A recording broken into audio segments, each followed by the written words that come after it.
Hello and welcome to Cycling Weekly's Giro d'Italia Facebook Live Hangout. I'm Oliver Bridgewood and I'm joined by Vern Pitt and James Shrubstall. And we're asking you the question, what does Tom Dumoulin need to do in order to win the Giro d'Italia? So let us know in the comments section and we'll read some of them out. And also any other questions you've got as well, and we'll do our best to respond to those. So before we get on to the rest of what's left of the Giro, we're going to have a quick recap and discussion about the last few stages that have happened. So I think stage 16, the Queen stage, Mortirolo, double helping of the Stelvio, and Pougate. And Pougate, indeed. Well, the race has really come alive, hasn't it? This last, after a sort of fairly pedestrian couple of weeks, it's been, this last sort of couple of days, has been all action, all drama. Ever since Saturday's stage with Dumoulin winning, and then, as you say, the double helping the Stelvio the other day, and Pougate. There's plenty to talk about. Let's put it that way. Yeah. What do you make of the whole thing happening on stage 16, James? Well, yeah, I mean, sort of last year's Tour de France had Chris Froome running up a mountain. Yeah. This year's Giro has Dumoulin squatting in a field. They're both things that are going to be sort of talked about a lot, perhaps unfortunately, because you get those questions, should the other guys have waited? What do the commissaires need to do about this sort of thing? Unfortunately, it's just another racing incident that you can't really account for. And I think at the end of the day, all the riders did the right thing, but yeah, Dumoulin took it quite well, I think. I think the question is less, in this instance, what the commissaire should do about it, and what more should the Team Sunweb chef do about it. I think that's probably where the real question lies. The big story. Yeah, exactly. Yeah, exactly. I mean, in terms of should they have waited, I mean, when I, certainly myself as an observer, when I was watching it, my immediate thought was that they probably should have waited a bit more. But you think about it a bit more after the race, and with Kruijswijk up the road and with people under threat in that group, I can kind of understand why they didn't sort of hang about too much for him. Yeah, definitely. I mean, it's very easy to say, well, Quintana perhaps should have waited, but I think he probably tried, to be honest with you. And like you say, the race was going on up the road, and they couldn't just wait all day. I mean, Dumoulin lost a fair bit of time there, and they had to get on with the race. I think they did wait as much as they could have been expected to, really. Certainly, I know we've had a piece up on the website where most of the riders seem to be in favour of them not waiting, sort of very significant amount of time. And Dumoulin himself has said he doesn't feel necessarily that they should have waited. So I think that's fair enough. But what's going to be interesting is, now in the next few days, which are going to be decisive, if Vincenzo Nibali or Quintana have an issue, then no one's going to give it a second thought to not wait for them, are they? So, there's plenty of racing yet, and you never know, you might see that come back around to bite them. I think the big question that everyone wants to know is, would you guys consider it worth... would you... If I said to you, you can win the Giro d'Italia, right? All you have to do is just poo yourself on live TV in front, and then ride up the Stelvio Pass. Would you do it? James, what do you reckon? Well, I'm tempted to say yes, but it would be probably quite a bit more discreet to just carry on riding and do it rather than actually stripping off in a field. But perhaps easier said than done. Yeah, absolutely. I mean, it's one time I feel grateful that I'm never going to have to make that decision. Yeah.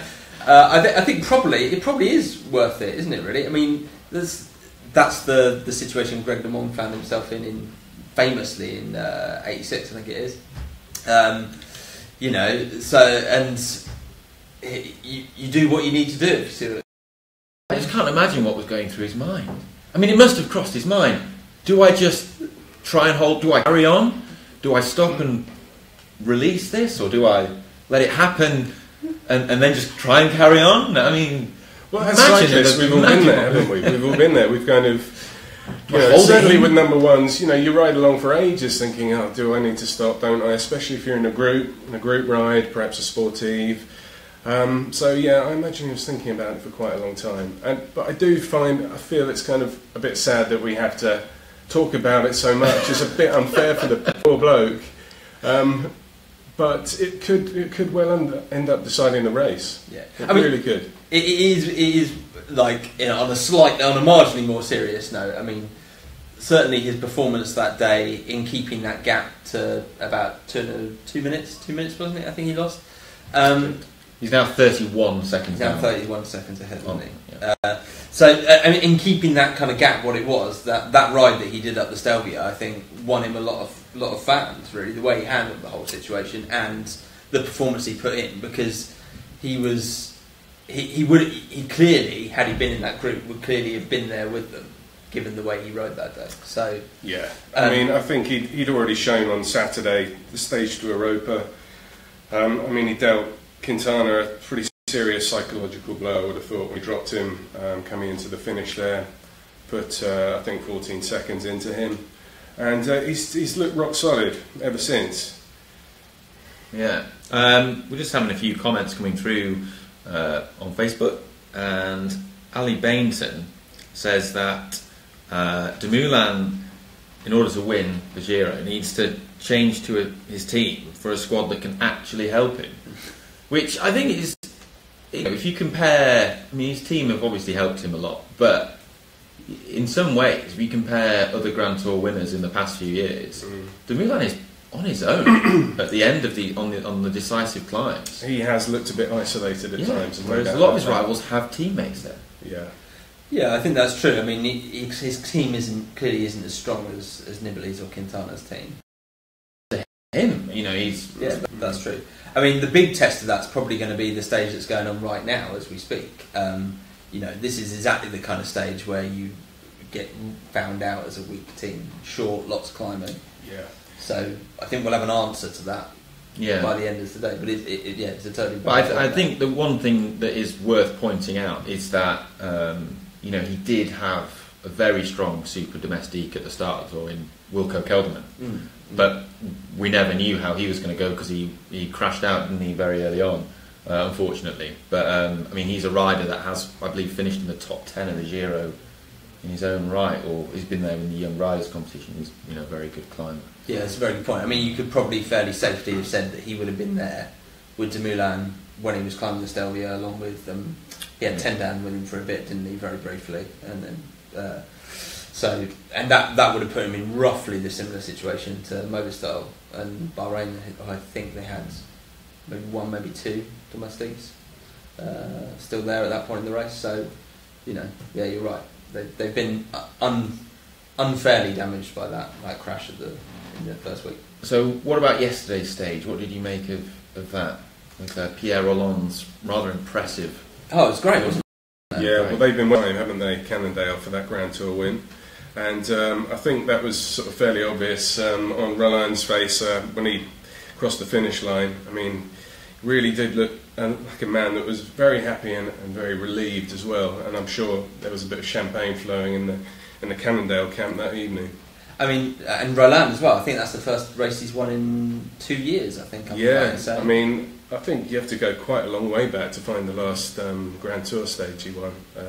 He looked really promising. I remember he won a stage on Alpe d'Huez going back some years, and of course he gets loaded with the new best French thing, and like a lot of the guys, hasn't quite been able to live up to the hopes that probably a lot of his countrymen had for him.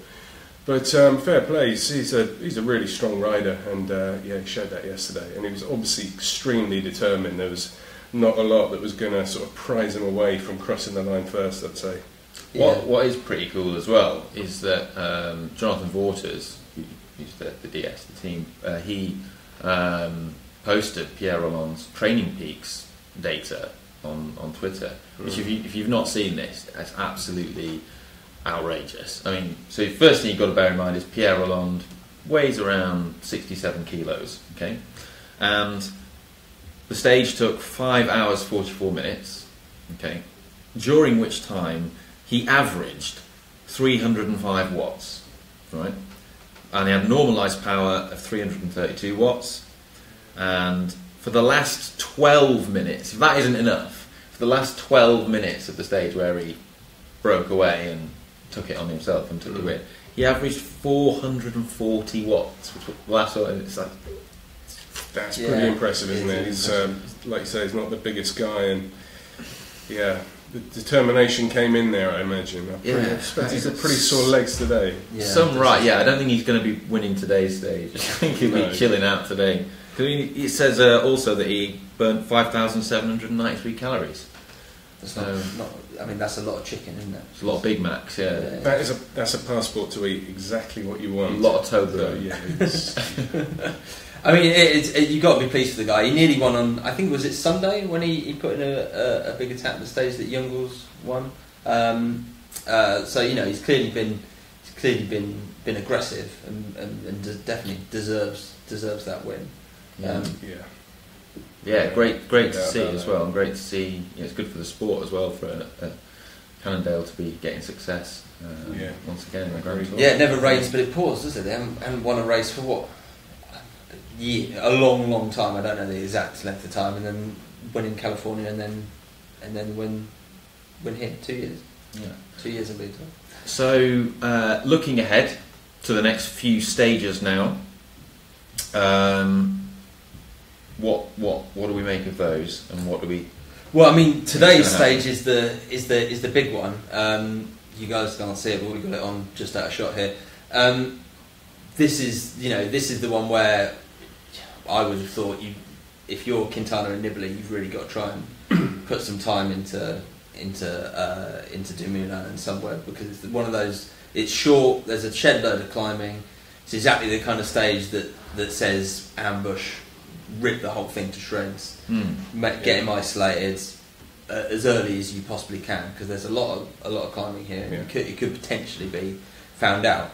But that said, he's been riding so strong. If he makes it through today, I think he's in a very good position. Not that tomorrow is any picnic by any stretch of the imagination, but today today and tomorrow are the real danger ones. Yeah, we've just had. We're getting comments coming through on Facebook, but and apologies if I pronounce your names the wrong way. I'm sorry about that. Even if they're English names. I'm trying my best. But yeah, Martin van Kalvenberger makes the point that Dumoulin just has to follow Quintana in order to win. Yeah, that's kind of true. He doesn't need to gain time, does he?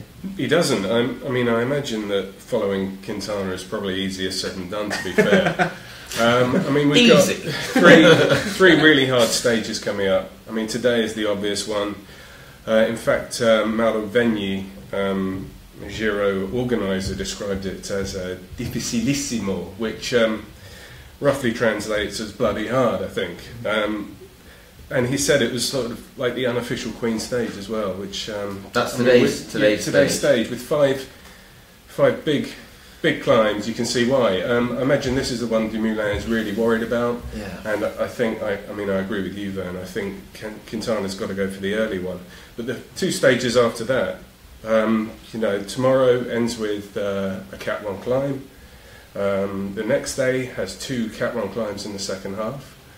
It's a really hard day today. They're going to be absolutely blitzed by come tomorrow, and they've still got two really hard stages. Then a time trial. Today it's only 137 kilometres long, only. But within that distance, you've got 3,700 metres of climbing. There's barely a flat kilometre in the whole thing. It's vicious. And then the next two days are 190 kilometres along each.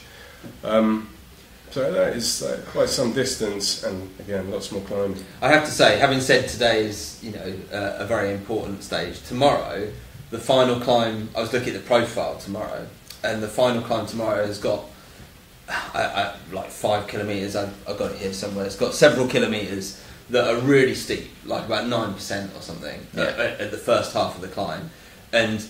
Even if Tom Dumoulin's going to be looking to jettison weight before those climbs as well.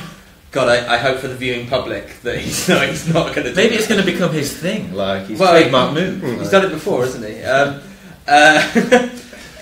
Precedent set. Yeah, precedent He set. may have had a word with the chef. Who I knows? have a serious point about that final time tomorrow, though. A serious point, which is like that's one of the steepest finishing climbs of these 3 days. Yeah. And you would think on those kind of the steeper the gradient, it would tip the balance more towards Quintana and Nibali. Possibly. And so after Yeah. even if he survives today, he's still got a tough 190 kilometres and then a climb that I would say probably doesn't suit him anywhere near as much. So if they go early on that climb, you could quite conceivably see either Quintana or Nibali or both putting 2 minutes into Dumoulin. We'll see. So, considering that, what sort of time do you think he can afford, Tom Dumoulin? If we say he loses time, we might not, he might gain time. But if he does lose time, how much can he lose and still win? I mean, I think Based on the fact that we've got the time trial as the final stage. I think if he loses any more than 3 minutes to either Quintana or Nibali, I think he's going to be in trouble. I think he can. I mean, he's going to be cutting it fine, but he can lose up to that kind of amount of time. If we're going on the previous time trial, and this one looks like it's suiting him even more actually, being sort of slightly downhill, which would play to his strengths. Personally, I think he can lose 3 minutes. 3 minutes. I Any think more? that's What do you pretty. think, Ben? I don't know. I think that's a bit ambitious. I don't think he can lose that amount of time. I did a little bit of number crunching before we came in here, and if he were to put time into Quintana at the same rate that he did in the previous time trial, which admittedly is quite a different course, then it would be about 2 minutes that he would gain in this final time trial. So he could afford to lose. He could afford to be anything within 2 minutes behind. I know one of our Yeah, but don't forget, it's got to. If he loses 1 minute to Nibali, they'll be on the same time. That's so. I'm counting the sort of time before they kind of put their head in. So okay. we're probably sort of about on the same wavelength. page, I think. I mean, I think a number of his teammates and stuff have told our colleagues out there who've got a piece up saying, about a minute and a half. Yeah. Is probably what Quintana the other day said that he thought he was only going to lose 30 seconds to 40 seconds to him in that final time trial, which I think sounded a bit Sounds quite optimistic to me. ambitious.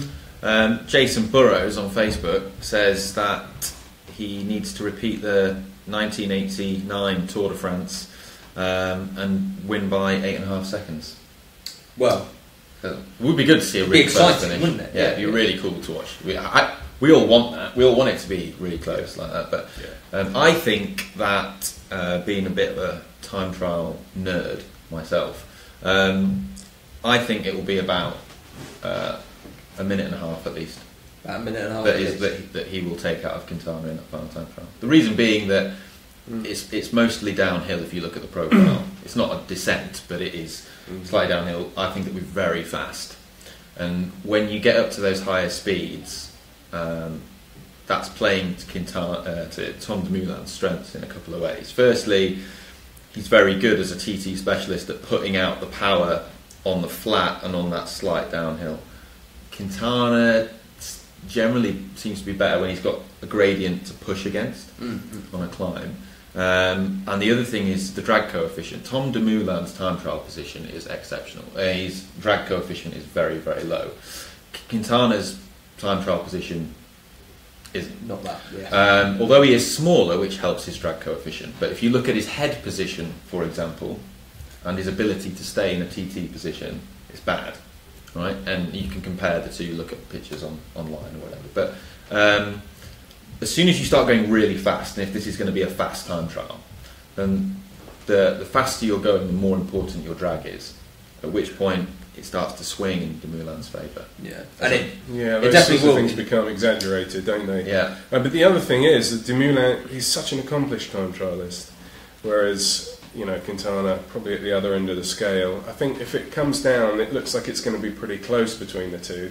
I think Quintana's the one that's more likely to kind of panic, maybe go out too hard too early, whereas Dumoulin, he'll be able to pace himself.